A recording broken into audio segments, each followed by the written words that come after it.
계시겠지만 아드님 뭐 우라실 구하는 사이트 중에 여기서 있구나. RNA 기본적인 구조는 알고 계셔야지. 그래야지 얘가 마이너스 차지를 띄는구나. 이런 기본적인 특성은 알고 있어야 된다라고 보시면 됩니다. 그 다음에 우리 RNA 종류랑 기능이 각각 있었어요. 제가 오늘 말씀드리는 것 부분만 이 외에 뭐가 더 자세하게 공부하실 필요 없어요. 제가 수업 때 설명을 드렸고 여러분들께 프린트, 유인물로나 부분들에서 다 나온다라고 보시면 돼요. 자, 그래서 mRNA가 있었고 그리고 tRNA가 있었고 rRNA가 있었고 마이크로 RNA 그러면 siRNA까지 다 우리는 얘기를 했다. 각각의 기능 얘들이었으나 비관식으로 나오기가 굉장히 좋겠죠. 자, 그러면서 우리는 RNA 같은 경우에는 침이나 땀을 되게 데그라데이션 되기가 쉽다. 우리가 정말 조심히 살살살살 다루면서 우리가 RNA를 떼어야 됩니다. 자, 트라이소백 역할이 있을 거고요. 플루로포르백 역할이 있을 거예요. 이 트라이소 같은 경우에는 우리가 어떻게 세포를 용해를 하고 RNA가 분해되지 않도록 이후 RNA 분해 요소를 억제를 시켜준다라고 하면서 얘기를 한번 했었고 이 클로로포르 같은 게 나중에 센트리퓨즈를 했을 때 여기 아랫부분과 유기용매가 있는 유기산과 이 위에 수상을 분리하는 역할을 한다라면서 이 클로로포르의 역할도 얘기를 했었습니다. 이렇게 그리고 이소프로파놀의 역할, 그리고 70% 에탄올의 역할, 그리고 100% 에탄올 이 역할들이 있었을 거예요. 이 역할이 무엇인지 여러분들이 잘 기억을 해야 된다라고 보시면 됩니다. 만성천학급에서 잠시 20분 이런 거에 시험 문제 전혀 안 나와요. 여러분들이 원리를 알고 계셔야 되는 게 가장 중요해요. 자, 그러면서 우리는 RNA 퓨리티도 한 번 더 체크를 했었죠. 우리 RNA 퓨리티 하면서 우리 RNA A290, A280 그리고 A260, A230 이런 퓨리티에 대한 얘기를 한 적이 있었어요. 이 퓨리티에 대한 요 정도 얘네는 뭐 1.5인가 1.8인가 이렇게 나오지 않아요. 저것들 얘네들이 의미하는 바가 있을 거고 얘네가 한 2.0일 때 되게 퓨리티가 높다 이런 거에 대해서 제가 언급을 해드렸었어요. 요거가 나온다. 그래서 우리는 잘 뽑은 RNA를 어떻게? cDNA 합성했었죠. 그렇다면 이 cDNA가 무엇인가에 대해서 우리 얘기를 했었어요. 그래서 리버스 결국 우리는 이 cDNA를 합성하면서 리버스 트랜스크립션을 하겠다라는 게 목적이었죠. 그러면서 우리가 플레이 선배 출당만 얘기한 적이 있었고 이 센트럴 점수의 예외에 대한 얘기를 좀 했었어요. 그렇죠? 그 예외에 대한 거를 간단하게 알아야 된다 보시면 됩니다. 결국 cDNA라는 거는 우리 mRNA를 주역으로 우리 역전사 요소를 통해서 확정된 DNA다라고 보시면 된다. 그렇죠? 이 cDNA 같은 경우에는 인트론이 없다라는 게 포커스인 거죠. 엑소만 있겠죠? 왜냐면 mRNA를 주역으로 했기 때문에. 자, 여기서는 우리가 DNTP라는 걸 배웠어요. 이 DNTP가 안에 뭐 들어있는지 알아야 되겠죠? 그리고 이런 올리고디티를 왜 넣었는지 전부 다 아셔야 됩니다. 각각의 기능이 있을 거예요. 얘네를 몇 마이크로리터 넣는지는 중요하지 않아요, 여러분들. 왜 내가 이걸 넣었는지가 중요하죠. 자, 이렇게 됐고 리얼타임 PCR에 대한 것도 한 번 더 언급을 하게 됩니다. 자, 우리 그 다음에 우리가 진행한 거 QRT PCR. PCR의 큰 과정은 이렇게 세 가지다. 디내추레이션, 언니, 익스텍션이다 라고 말을 했어요. 이 과정은 무조건 나와요. 그리고 역시나 플레임은 기본적으로 알고 계셔야겠죠? 이게 뭐 미국 생화학자가 개발한 기법이 중요한 아니에요, 여러분. 자, 그러면서 우리 QRT PCR하고 CP 값에 대한 걸 한번 더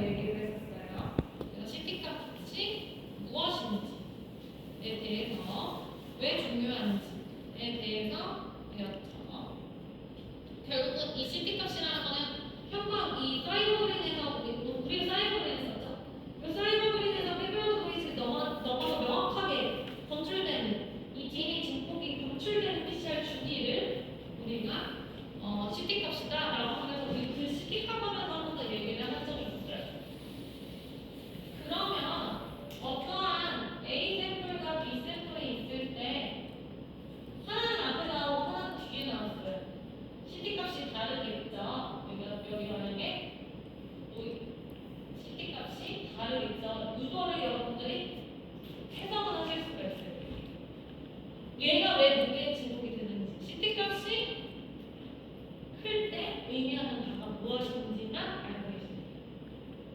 몇 개월 때 PCR 때 들어갔던 것들은 보면은 우리가 사용한 거는 뭐? 사이버그린인 거죠. 결국은 실험의 수업에서 여러 가지를 설명을 하긴 하지만 실험 위주의 기법을 여러분들이 보셔야 돼요. 그래서 사이버그린에 대해서 우리는 얘기했기 때문에 이게 나오면 좋겠어. 그래서 사이버그린을 썼구나 라는 걸 보시면 됩니다. 하지만 통반도 있다라는 거. 그러면서 우리가 여기 보면은 리포터와 컨트롤에 대해서 얘기를 했고요. 얘 원리만 알고 계십니다. 원래는 시그널이 없는데 리포터랑 펜저가 있어서 시그널이 없는데 자 얘네가 합성이 되면서 이 리포터랑 펜저가 분리가 되고 그러면서 발생되는 요 리포터진의 플로로센스를 감지하면서 이렇게 리얼타임 PCR이 진행이 되는구나 라는 거는 알고 계셔야 돼요. 자 우리 그러면서 우리 프라이머 디자인했죠? 여러분들 프라이머 디자인은 과정을 아실 필요 없어요. 대신 NCBI에서 우리는 진을 검색을 했고 프라이머3라는 프로그램을 이용해서 우리는 프라이머를 짜줬죠. 제대로 짰는지 정말 얘들이 프라이머를 짤 때 우리 조건이 여러 개가 있었다. 적어도 G와 C의 비율이 최소 40% 이상은 돼야 된다라는 걸 얘기를 했었어요. G와 C의 비율이라는 게 뭘까요? 프라이머 안에 있는 서열 안에 ATGC들이 여러 가지가 들어있는데 그때 G와 C의 여기 서열이 40% 이상이어야 된다. 왜? 왜? 왜일까요, 여러분? 왜? G와 C는 수소 변압이 3개죠. 그러니까 우리 파악하는 유전자의 조금 더 이 프라이머가 잘 붙겠구나, 바인딩을 잘 하겠구나. 그래서 GC 컨텐츠 비율이 좀 40% 이상으로 좀 높아져야 된다라는 걸 배웠죠. 그리고 올리고판이라는 걸 이용을 해서 얘가 프라이머끼리 붙으면 안 되니까 셀프 타이머가 있는지 없는지 그리고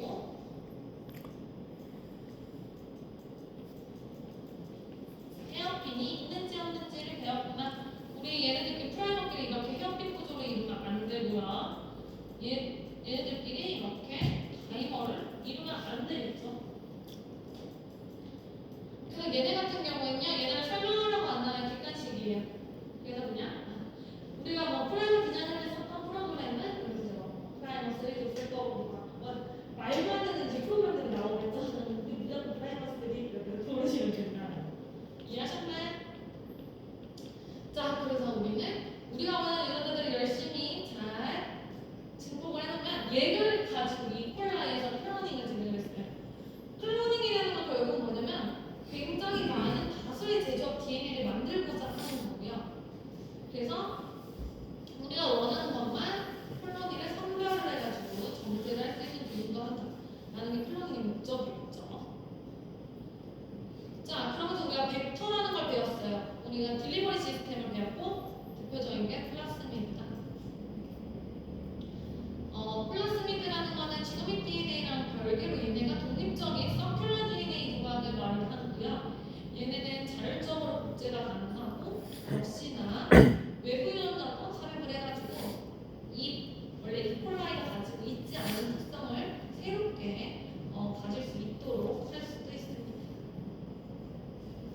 벡터에는 뭐 플라스미드, 그리고 박테리오파지, 그리고 포스미드가 있다라고 보시면 되고 박테리오파지라는 건 결국 박테리아가 속전인 바이러스를 가지고 이 클로닝 벡터를 만든다라고 보시면 돼요. 헷갈리시면 안 돼요.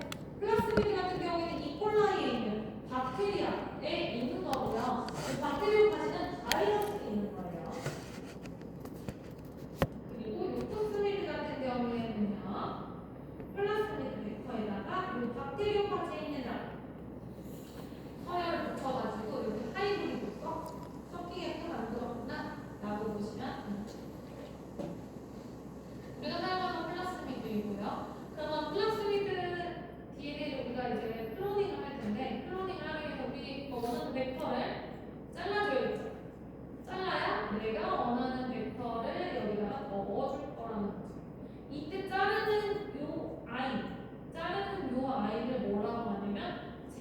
콜라겐이라고 한다라고 보시면 되고 결국 우리가 원하는 각각의 서열을 인식해서 이렇게 잘라주는 거가 즉 엔도뉴클리아의 일종이다라고 보시면 됩니다.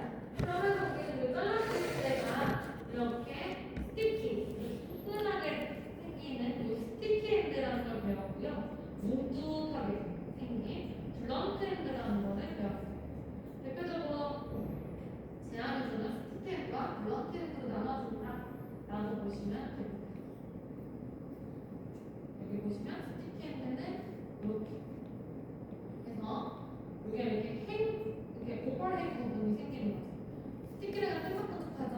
여기라든지 뭔가 이렇게 오버레이 부분이 생긴 거구나라고 보시면 되고 블런트라는 건 뭉툭한 이라는 의미죠. 그런데 이렇게 뭉툭 깔끔하게 단면이 잘리는구나라고 보시면 됩니다. 자, 그럼 우리가 잘랐으면 뭐? 우리가 원하는 DNA를 여기다가 삽입을 해주고 그런 다음에 우리 풀로 붙여줘야 되겠죠? 이 풀로 붙이는 과정이 바로 뭐다? 라이게이션 과정이다 라고 보시면 돼요. 자, 잘랐으면 다시 붙여야지. 우리가 원하는 걸 넣었으면 붙여줘야겠죠. 얘를 붙여주는 역할을 하는 게 라이게이션이고요. 이 라이게이션을 하는 동안 발생되어지는 경우의 수가 하나, 둘, 셋, 넷, 5개. 딱 5개죠. 여기까지 나오고요. 좋다라고 보시면 돼요.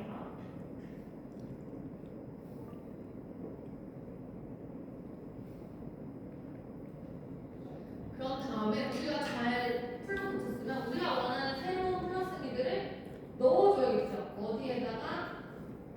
이콜라이에다가. 이걸 바로 원래의 유전 성질이 아니라 다른 유전 성질을 넣어준 거죠. 우리가 원하는 사람이 있는 걸 넣어줄 수도 있으니까. 그게 성질이 전환이 됐구나 해서 트랜스포메이션 과정이라고 합니다.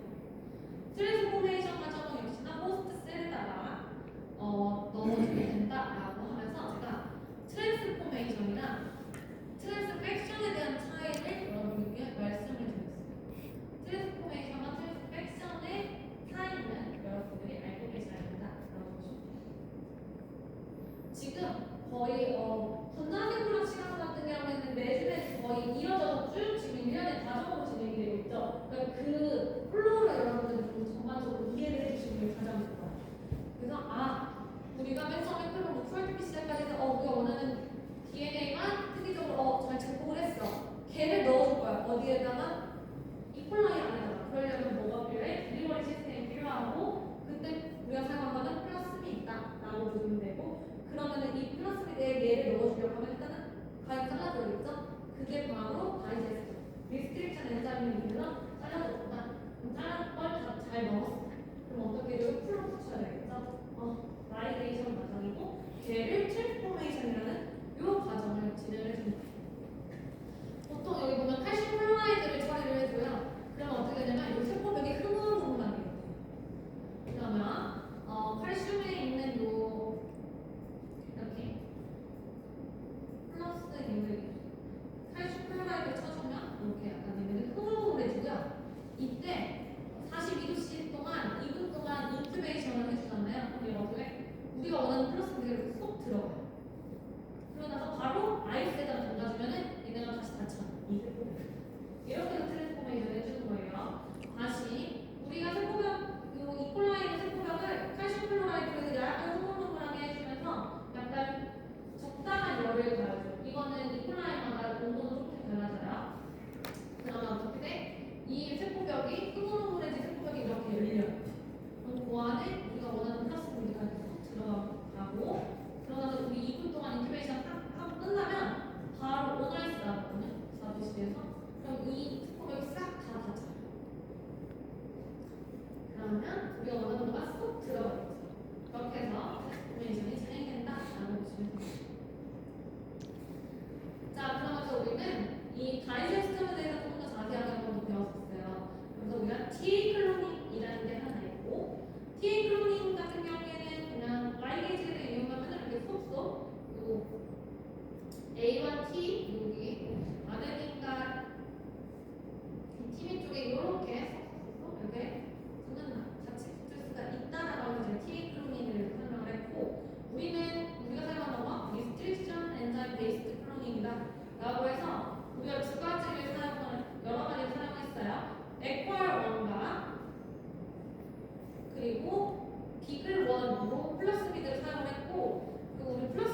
여기서는 이 비교론과 에퀄1을 여러분들 외울 필요는 없어요. 그러나 우리가 잘랐을 때 플라스미드 DNA와 람다 DNA의 차이는 있었을 거예요. 이 차이는 아셔야 돼요. 잘랐을 때 이 단편에 대한 차이가 있었어요. 그 정도 차이는 알아야 된다. 라고 보시면 돼요. 자, 플라스미드 DNA가 이렇게 오픈 서큘러 모양일 때가 있고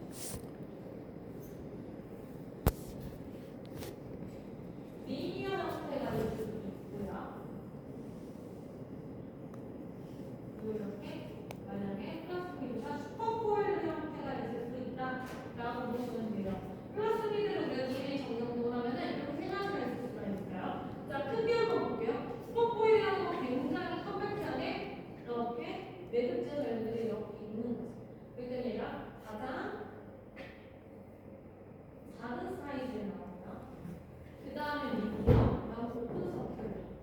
오픈 서큘러는 한쪽만 이렇게 서큘러 오픈만 됐고 이 서큘러 형태는 유지가 되는 플라스미드 형태예요. 정말 얼마나 덩치가 크겠어요. 그런가? 가장 밴드로 봤을 때 가장 위에 사이즈가 존재하겠구나 라고 보시면 됩니다. 미디어 형태는 중간, 그리고 가장 밑에 슈퍼코일 형태의 플라스미드가 나올 수 있구나 라고 보시면 됩니다. 자, 우리 람다 DNA 같은 경우는 진흙 DNA를 우리가 막 리스트리트 엔진으로 막 잘랐죠. 그래서 그 단편이 굉장히 많이 나왔죠. 기억이 여러분들 있을 거예요. 그러면서 우리는 단백질을 드디어 만듭니다. 자, 이콜라이의 함량은 여러분들이 알고 계셔야 됩니다. 에스케리피아 콜라이 이거 알죠요? 미생물 교수님부터 해가지고 너는 기초가 잘 돼 있구나. 미생물 아무도 몰라도요. 에스케리피아 콜라이요 이렇게 얘기를 해주시면 여러분들이 너는 잘 배웠어. 너는 교수님한테 배운 일을 이주 교수님이라고 말씀해 주시면 됩니다. 자, 이콜라이의 함량은 기본적인 것 때문에 여러분들 알고 계셔야 되고요. 이콜라이는 역시나 37%가 대양분만 라고 보시면 되고 우리 조금 얘기했죠? 20분의 한 번씩 분열을 합니다. 이게 특징이죠. 그리고 그람 네거티브 라는 겁니다. 결국 장내가 주요 서식지이기 때문에 역시나 최대 온도가 가장 동일한 최적 배양 온도가 7도씨입니다. 이콜라이 같은 경우에는 얘네들 같은 경우는 굉장히 20분의 한 번씩 빠르게 분열을 하기 때문에 우리가 실험할 때 쓰는데 용이하다라고 보시면 되고요. 자, 우리 이콜라의 생적 곡선이 있어요. 이렇게 네 가지. 그리고 시작하시면 됩니다. 그래서 얘네가 맨 처음에는 적응을 하는 시기, 그 다음에 굉장히 일정하고 빠르게 20분 하시면 이렇게 대두 생산기가 있겠죠. 로그 페이지라고도 하고요. 그래서 그 로그처럼 쭉 기하급수적으로 늘어나는 시기. 그리고 나서 스테이셔너리 페이지가 있고요. 얘 같은 경우에는 우리가 넣어준 영양분이 한정되어 있기 때문에 그냥 맥스로 딱 이렇게 세포 분열과 3일의 표현을 이루는 맥스 부분이 있습니다. 그럼 3일에는 더 이상 영양분이 없기 때문에 얘들이 죽는 3일에가 있을 거예요. 자, 그러면서 우리가 얘기합니다. IPTG. 우리 IPTG 인덕션 해줬죠. 이퀄라이에서 언제 5D가 0.4 이상 해줬죠. 그래서 이 같은 경우에는 락토즈랑 되게 비슷하지만 분해가 되지 않는 게 굉장히 특징적이죠. 그래서 지속적으로 단백질 발효를 계속 유도해서 유지할 수 있게끔 해주는 역할을 했고 여러분들 IPTG를 넣어줬다까지 알고 있어요. 폴레인 아실 필요 없어요. 제가 폴레인과 이 약어를 제가 같이 써드릴 거예요. 그래서 그냥 IPTG를 썼구나 라고 보시면 되고 우리는 랍오페론에 대해서 배웠습니다. 랍오페론은 원리는 알고 계셔야겠죠?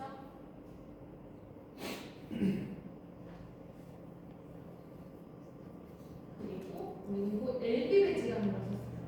그래서 NaCl, 트리톤, 이스트, 익스트랙트가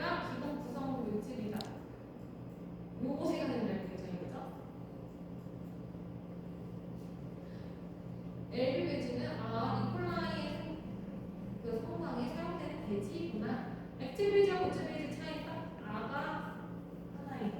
우리는 대부분 액체 베이지를 사용을 했다.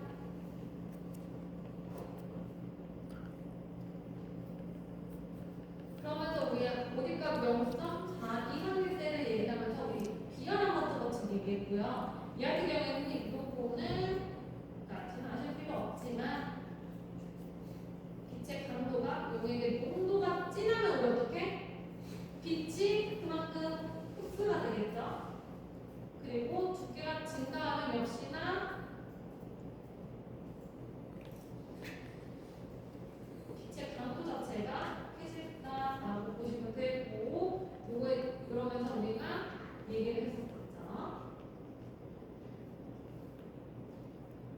자, 열심히 우리는 이콜라이를 잘 키웠어요. 그 RPTG 인덕션까지 다 진행을 했고, 우리가 사용한 이 이콜라이 안에 있는 플라스미드에는 뭐가 있냐? GST라는 글루타치온 에스트레스포레이즈라는 이름표가 달린 단백질을 우리 정제를 했어요. 단백질 정제를 했고, 거기서 얘기를 합니다. 우리 히스티딘 얘기하고 GST 얘기 한번 하자. 히스티딘 같은 경우에는 6개의 히스티딘이 있고요.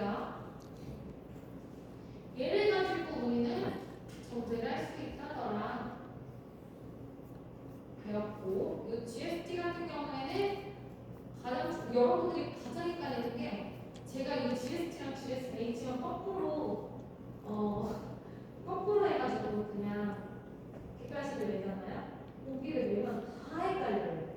여러분 헷갈리시면 안 돼요. GST가 뭔지, GSH가 뭔지는 아셔야 돼요. GSH가 뭐냐? 글루타치온인 거죠. 근데 이 글루타치온이 붙어있는 거에다가 글루타치온 에스트레스포레이즈가 붙어가지고 우리가 원하는 단백질만 선별해서 정제를 할 수가 있게 되는 거죠. 결국은 요 GSH 이렇게 있고, GST가 타겟 단백질이 붙는 거예요. 그런 다음에 여기다가 글루타치온을 엄청 많이 넣어주면 우리가 원하는 것만 이렇게 쏙 나오겠죠. 밀려가 내려오겠죠. 이렇게 일루션이 되는 거를 오늘 사용을 하였다라고 보시면 됩니다. 단백질 분배 친정법은 굉장히 많아요. 그 중에서 우리가 가장 중요한 건 얘만 기억하시면 됩니다. 다이알라시스. 우리가 사용하는 다이알라시스예요.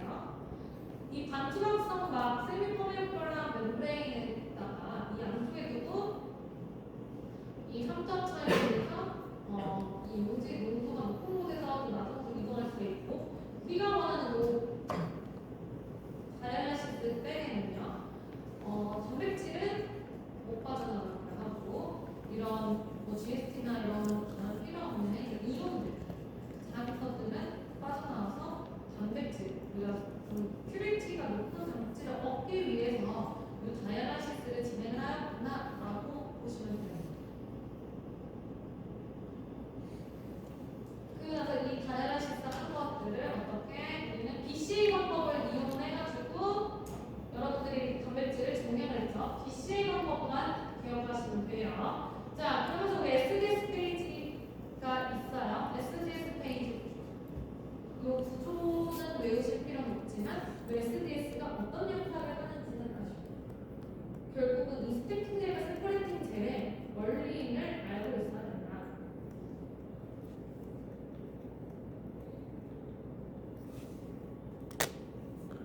그래서 우리가 원하는 것들이 있고, 이 아크릴 한마디는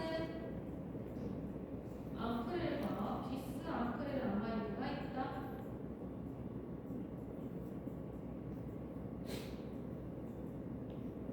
라고 하면서 이 가교 역할을 조금 더 열심히 해줄 수 있도록 촉매 역할을 할 수 있는 거, 바로 APS랑 힘이라고 보시면 돼요. 이 역할이 아크릴아마드랑 비스아크릴아마드 폴리머리 형성을 촉진하는 거나,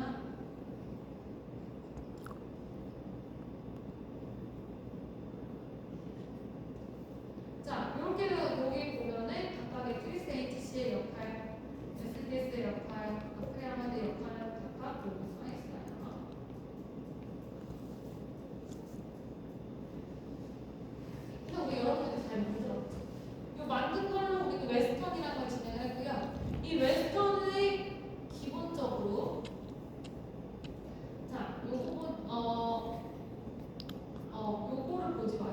보시면 제가 그림을 한번 더 그려드릴게요. 자, 웹스턴을 할 때 우리 그냥 동영상 보고 해보자. 자, 웹스턴을 할 때 우리 카세트라는 거를 조립을 해요. 카세트를 조립을 할 때요. 결국은 이 우리가 맨 처음에 얘네가 잘 이 버퍼가 잘 흡수되도록 스펀지를 깔아주죠. 스펀지를 깔아주고요. 그 다음에 이 버퍼가 흡수될 수 있도록 필터 페이퍼라는 거를 만들어줍니다. 자, 스펀지를 깔아주고요. 필터 페이퍼 해주고 그 다음에 우리 뭐? 젤을 깔아줄 거예요. 젤은 전반적으로 SDS 페이지 젤이죠. 그러면 뭐? 마이너스 차지를 들고 띄고 있겠죠. 자, 그 위에다가 멤브레인을 깔아줄 거예요. 왜? 얘네들이 결국 SDS 페이지 젤 같은 경우에는 뭐? 버블구조로 되어 있기 때문에 우리가 유지를 하고 하나치 반까지 하기에 어려워요. 빠져나갔어요. 그래서 우리는 멤브레인이라는 거를 써서 멤브레인으로 옮겨줄 거라는 거죠. 그 다음에 역시나 필터 페이퍼 깔아주고 스펀지를 깔아주면 되는데, 자, 여기서 차지하기 굉장히 중요해요. SDS 페이지 젤이 있는 부분 여기 밑에가 마이너스고 플러스. 즉 SDS 페이지 젤이 마이너스니까 플러스 방향 쪽으로 전화가 이동을 하겠고, 그래야 멤브레인 쪽으로 이들이 이동을 하겠죠. 이렇게 해서 우리 카세트를 만든다라고 보시면 되고, 이 카세트들이 우리가 이거를 이렇게 잘 테스트하면서 우리 멤브레인을 두 가지를 배웠어요. PVDF망이라는 거, 그리고 나이트로 셀룰로스망이라는 거. 자, 여기 보시면 나이트로 셀룰로스망이 있고 PVDF망이 있는데, 우리는 PVDF망을 사용할까라고 보시면 되고요. 얘 같은 경우에는 표면이 어떻게요? 하이드로포빅하죠.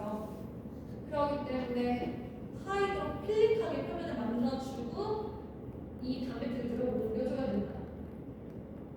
그래서 대부분 메탄올을 사용해서 적셔준다라는 게 특징입니다. 제가 이렇게 강조하는 이유가 있겠죠? 자, 그래서 우리가 PVDF 망을 썼다라고 보시면 돼요. 그러면서 우리는 비특이적 이 스텝이 어떻게 되냐면 얘를 잘 옮겨준다 라고 하면 멤브레인 다 옮겨주고 나서 이제 얘에다가 바로 하나한테 반응을 이용을 해도 되는데, 이렇게 하면은 비특이적으로 한지를 붙일 수가 있으니까 5% 스키밀크라는 탈취풍의 솔루션이나 혹은 BS, 오바이스가 알코올인데 일부 1에서 5%까지 넣어주죠. 넣어서 얘네들이 어떻게 비특이적인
포지션 모양 이름이